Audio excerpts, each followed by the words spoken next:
c'est mieux. Veuillez excuser ma fille Louise, en classe de première ES, qui n'est pas venue en classe ce vendredi pour cause du high five. Et encore un autre. Ceci est inacceptable. Ben, elle est en cours maintenant. Au revoir. Au revoir.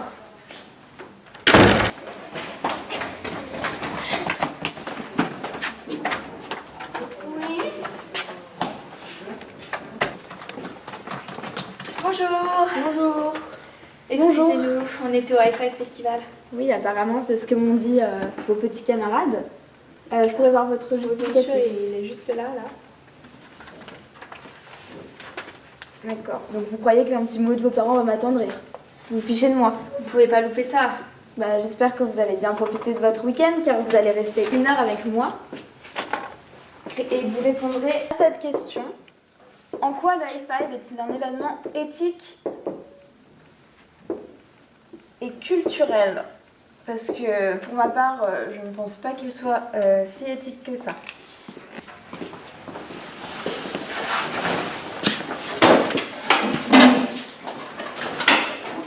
Vous avez 1 heure.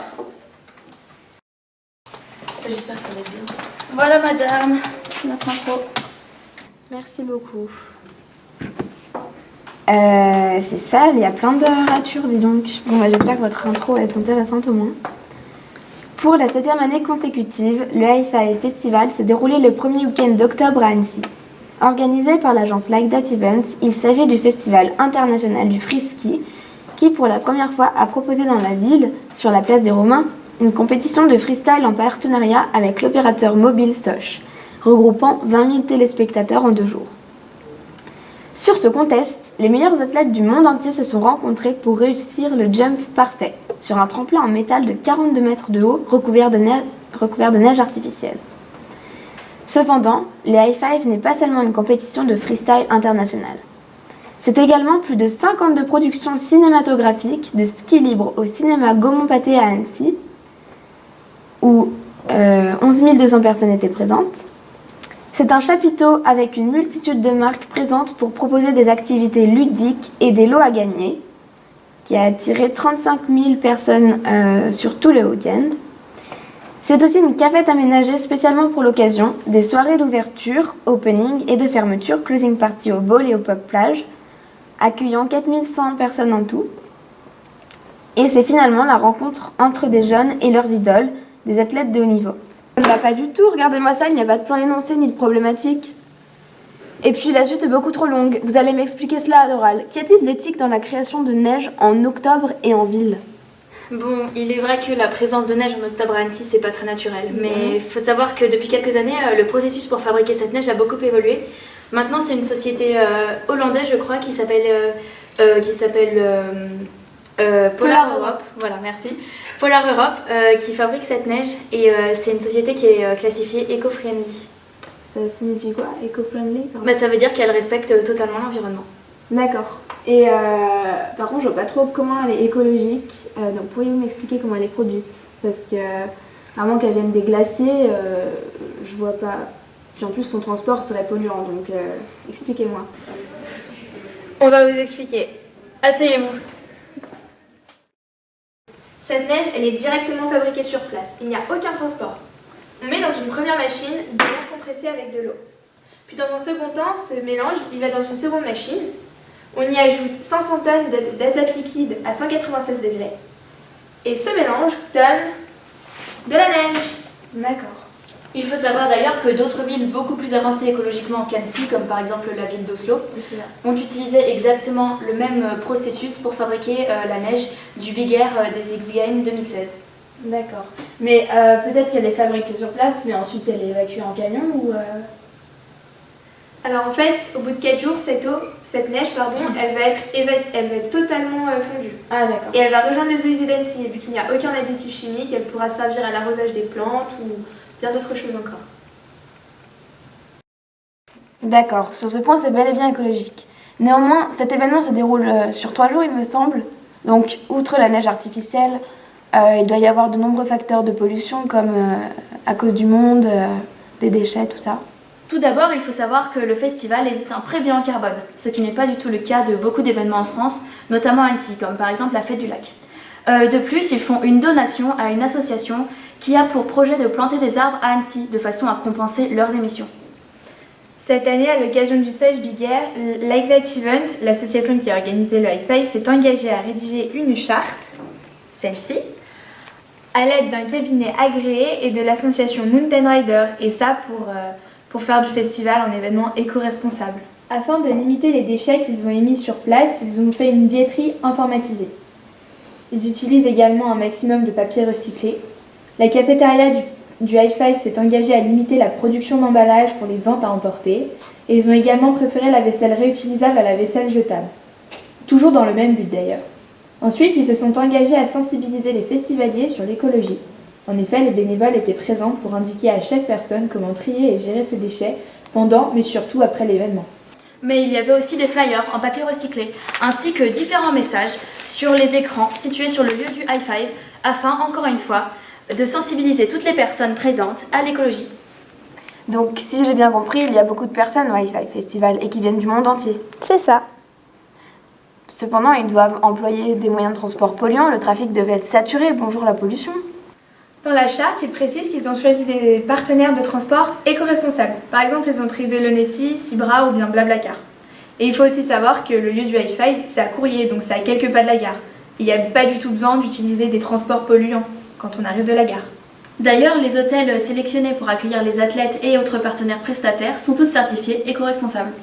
Donc le fait que le High Five soit un événement éco-responsable excuse votre absence évidemment. Vous avez sûrement dû traîner dans des soirées pleines d'alcool et de drogue d'ailleurs. Imaginez à côté de ça toute la culture dont vous êtes passé en faisant l'école buissonnière. Mais le High Five, ça propose également une forme de culture, puisqu'il y a plus de 53 films proposés au cinéma Gaumont-Pathé. Et le cinéma, c'est un peu le 7e art, donc c'est de la culture. C'est donc un peu le festival de Cannes du ski. Tout à fait. De plus, sur le festival et particulièrement sous le chapiteau, on retrouve des marques qui ont une culture de la montagne, ski et respectent la nature. Ces aspects culturels s'apparentent à toute une notion de lifestyle. Ah oui, venons-en au lifestyle de ces skieurs. Plus particulièrement au respect de la nature et de la montagne. Car c'est bien beau de vouloir skier, mais encore faut-il être respectueux. Nous allons vous éclairer sur cet aspect. Connaissez-vous l'association Mountain Rider ? Non. C'est une association qui, outre le fait qu'elle ait collaboré avec le High Five Festival pour l'élaboration de sa charte, travaille depuis 2001 sur la sensibilisation et l'éducation au développement durable sur différents territoires de montagne en France. La plupart des riders la connaissent et adhèrent donc à son idéologie. Prenons l'exemple des freeriders, qui, tout comme le préconise Mountain Rider, afin de au mieux respecter l'environnement, choisissent leur ligne en partie en fonction de sa localisation, de façon à ne pas déranger différentes espèces animales et végétales présentes sur les lieux. Vous saviez qu'un chamois qui court 30 mètres dans la poudreuse perd l'équivalent de 8 jours de nourriture ? Il faut donc les préserver au maximum et ne pas les déranger. Également, les freestylers peuvent adhérer à Mountain Rider. Et vous verrez que vous trouverez beaucoup plus de déchets sur une piste de ski normale que sur un snowpark, grâce au travail fourni par les shapers. Très bien, mais je ne suis pas très calée en freestyle ou freeride. Du coup, je me demandais si vous pouviez me définir ces deux pratiques. Et aussi, qu'est-ce qu'un snowpark et un shaper ? C'est un petit peu du chinois pour moi. Pour commencer, le freeride est un type de ski se pratiquant à l'extérieur des pistes. Le but étant d'être libre et de ne respecter aucune règle. Pour ce qui est du freestyle, un snowpark c'est un lieu spécialement dédié à la pratique de l'art du freestyle. À l'origine, cela a été créé pour les snowboarders, mais très vite les skieurs se le sont appropriés également. Dans un snowpark, nous pouvons retrouver différents types de modules. Comme nous pouvons le voir ici. Donc nous pouvons retrouver des kicks. Les kicks sont des sauts de différentes tailles. Cela correspond à des niveaux différents selon les freestylers. Par exemple, les kicks small et medium correspondent à des bosses vertes ou bleues. Cela correspond également à un niveau plutôt intermédiaire. Les bosses larges correspondent à un niveau confirmé et les bosses extra larges correspondent à un niveau expert. Nous avons ensuite le big airbag. Donc le big airbag permet aux freestylers de réaliser de nouveaux tricks sans pour autant se faire mal. Nous avons également les différents types de rails tels que le rainbow, un rail arrondi, un rail droit ou bien alors même une box. Et parlons donc de l'alcool, drogue et toutes ces autres substances qui vous permettent de ne pas avoir peur quand vous vous mettez en danger et qui du coup vous fait paraître cool. Cela fait également partie du lifestyle, je suppose. Vous ne réfléchissez pas aux risques que vous prenez, vous êtes dangereux sur les pistes pour vous-même, mais aussi pour les autres, notamment pour les touristes. Et puis, que me racontez-vous? Vous êtes des filles, vous allez quand même pas défendre les valeurs d'un sport que les filles ne pratiquent pas, si d'ailleurs on peut appeler ça un sport. Ils ont les cheveux mal taillés, à croire qu'ils vivent dans la rue. Pourtant, ils n'hésitent pas à dépenser des sommes exorbitantes dans des vestes hors de prix, beaucoup trop grandes pour eux. Pour ce qui est de la veste, sachez, madame, qu'il s'agit d'une forme d'appartenance à un groupe social. C'est en quelque sorte un signe distinctif, comme porter le t-shirt que vous avez acquéri lors du dernier concert de Nirvana, que vous portez presque tous les jours d'ailleurs. Et puis quel est le rapport entre les drogues et le lifestyle du rider? Moi je pense que vos sources ne sont pas très fiables. En effet, le freestyler ou le freerider est un individu qui se respecte et qui ne consomme pas plus de drogue que vous ou une personne totalement respectable. Il pratique simplement un sport relativement différent selon certaines personnes. Car pour vous, il s'agit bien d'un sport. Pour ce qui est du freestyle, il s'agit bel et bien d'un sport puisqu'il est fédéré par la Fédération française de ski. Et de plus, depuis quelques temps maintenant, le slopestyle, qui est une discipline du freestyle, fait partie intégrante des disciplines olympiques. C'est un sport extrême dont les personnes qui le pratiquent en ont tous conscience. Évidemment, il y a encore très peu de filles dans le milieu, mais leur catégorie ne cesse d'accueillir de nouvelles skieuses chaque année. Regardez, par exemple, voici ma licence. Merci. Donc ça, c'est ta carte, ta licence de freestyle. Pour ce qui est du freeride, il n'est pas encore fédéré par la Fédération française de ski, mais à nos yeux, il reste à part entière un sport puisqu'il respecte la définition. Tenez, vous avez qu'à la lire dans le dictionnaire. Sport, sens 1. Ensemble des exercices physiques se présentant sous forme de jeux individuels ou collectifs. Sens 2. Activités nécessitant de l'habileté et de l'attention. Bon, s'il s'agit d'un sport, quelles sont les valeurs qu'il véhicule? Les valeurs de freeski sont selon nous les suivantes. Le respect de l'environnement, notamment pour les freeriders. Car ces derniers pratiquent un sport qui leur permet de sortir de la station pure et donc d'être en osmose avec la montagne sauvage. En effet, les freeriders portent autant d'amour à leur pratique de ski qu'à la nature et à la montagne elle-même. C'est avant tout un plaisir qui se partage entre amis. Car pour vous, c'est un sport collectif. D'où provient cet intérêt du partage? Est-ce en lien avec la sécurité? Exactement. Le freeski, ça se pratique entre amis, c'est une de ses valeurs primordiales et cela instaure même le respect. Et le respect mutuel qui est dû au danger. Et puis il faut savoir que ces valeurs ne s'instaurent pas uniquement en hiver. Car il faut savoir que derrière ce sport se cache toute une préparation physique. Sans la neige? Ou avec leur neige sans additifs chimiques, blablabla? Même en été, le rider est très proche de la nature. En effet, ces entraînements physiques sont principalement constitués d'activités en extérieur. Afin de se préparer au mieux pour la saison d'hiver, il y a plusieurs types d'entraînement. Et ces exercices vont varier en fonction du sport que vous allez pratiquer. Par exemple, le freestyle ou bien le freeride, car vous ne développerez pas les mêmes muscles, ou bien pas de la même manière. En freeride, on développe essentiellement l'intégralité des membres inférieurs, plus particulièrement les quadriceps. Les abdominaux sont aussi légèrement sollicités. En freestyle, on développera plus les ischio-jambiers et un peu moins les quadriceps, qui seront, eux, s'ils sont développés, plus en longueur, ainsi que les abdos et le dos. Par exemple, la pratique du vélo pourrait vous permettre de développer tous vos muscles extenseurs, donc par exemple les quadriceps et aussi les fessiers. La randonnée en montagne permet d'améliorer le cardio et tous les autres muscles que nous avons cités. La natation permet d'améliorer les muscles du dos et encore une fois la respiration. Le VTT, le skateboard, eux, permettent plus d'améliorer l'aspect de la sensation forte et l'approche des sensations fortes. Tout comme le trampoline, qui est cette fois-ci plus typique du freestyle, car il permet de s'entraîner à réaliser des tricks et différents sauts. Donc tout cela appartient à la préparation physique, qui permet de réaliser le freeski, donc le freeride et freestyle, dans les meilleures conditions, une fois l'hiver venu. Donc tout cela, c'est une valeur très importante du freeski. Donc si j'ai bien compris, les individus pratiquant le freeski sont donc des sportifs appartenant à un groupe social et ils sont constamment à la recherche de sensations fortes et pratiquent en parallèle des activités sportives afin de se préparer physiquement et donc mentalement, n'est-ce pas? Cela m'en fait tout l'air de s'apparenter à un entraînement relativement sérieux. Cependant, le high-five qui prône le freeski transmet-il réellement les valeurs de ce sport? Car habitant Annecy, j'ai pu constater certains, dommages collatéraux dus sûrement aux soirées et aux festivals. C'est tout de même paradoxal que lors du high-five, j'ai croisé un certain nombre de personnes saoules, ayant parfois même du mal à se déplacer correctement.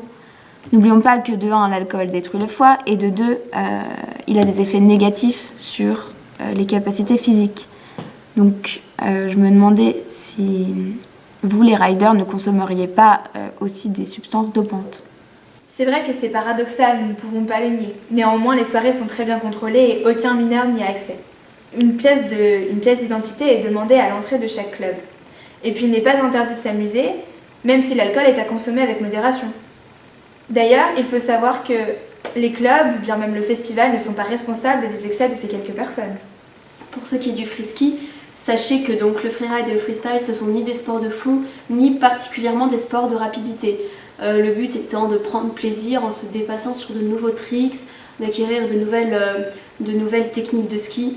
Donc vraiment, l'utilisation de produits dopants, ça n'aurait aucun impact sur ce sport. Très bien, je vois que vous y tenez à ce festival. Mais que pensez-vous donc que cela vous apporte ?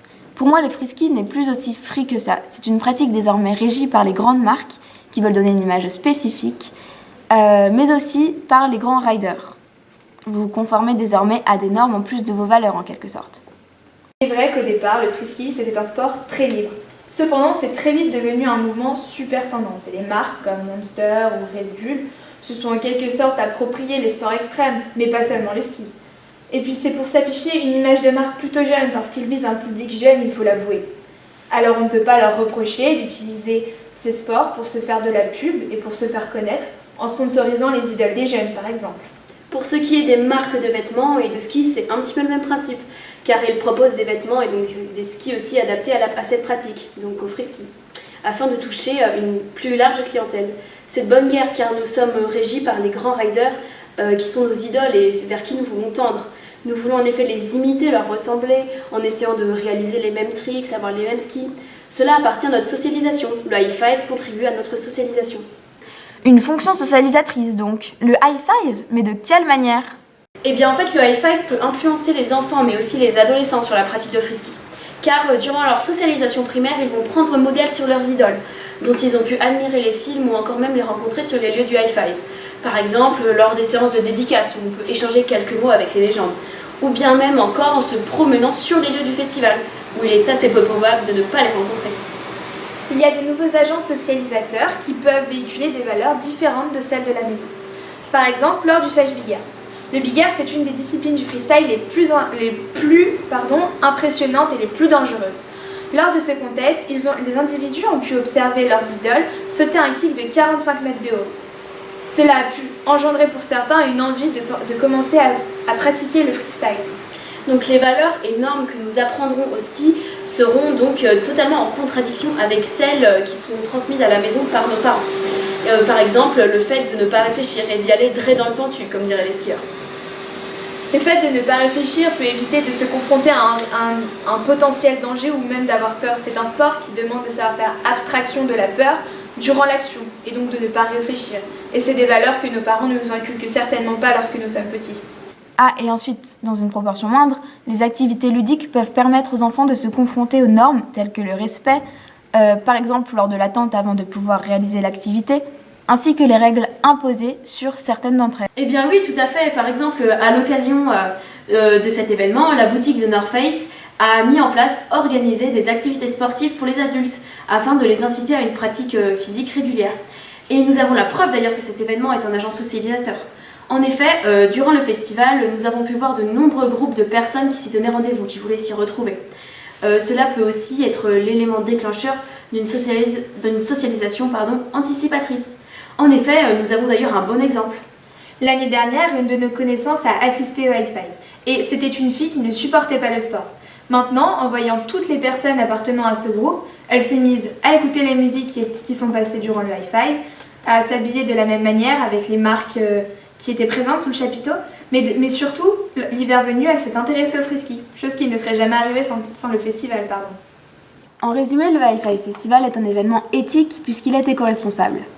Tout au long du festival, tous les moyens sont mis en place afin d'avoir un bilan carbone le moins lourd possible. L'Agdat Event, l'entreprise organisant le festival, si j'ai bien compris, respecte l'écologie et a rédigé une charte avec une association qui prône les valeurs du freeride sur l'aspect écologique. Le High Five met en avant un sport qui est le freeski et donc en défend les valeurs. Un sport qui est fédéré par le freestyle et qui respecte la définition du sport pour le freeride. Tout cela entre donc dans l'aspect éthique. Grâce à ce festival qui inculque des valeurs, vous avez également accès à une forme de culture artistique, étant donné que le festival propose 53 films de free-ski et que le cinéma est le 7e art. En bref, le festival est un agent socialisateur. Il peut contribuer à une socialisation primaire chez les plus jeunes, même si ces valeurs peuvent être en opposition avec celles de la maison. Ou une socialisation anticipatrice pour d'autres. Bon, très bien, j'ai plus ou moins compris. Mais je pourrais me demander si le Hi-Fi Festival ne serait pas uniquement un événement économique. Donc vous me répondrez à cette question dans une dissertation à rendre pour la semaine prochaine. Voilà, je ne vous retiens pas plus longtemps. Au revoir. Merci, au revoir.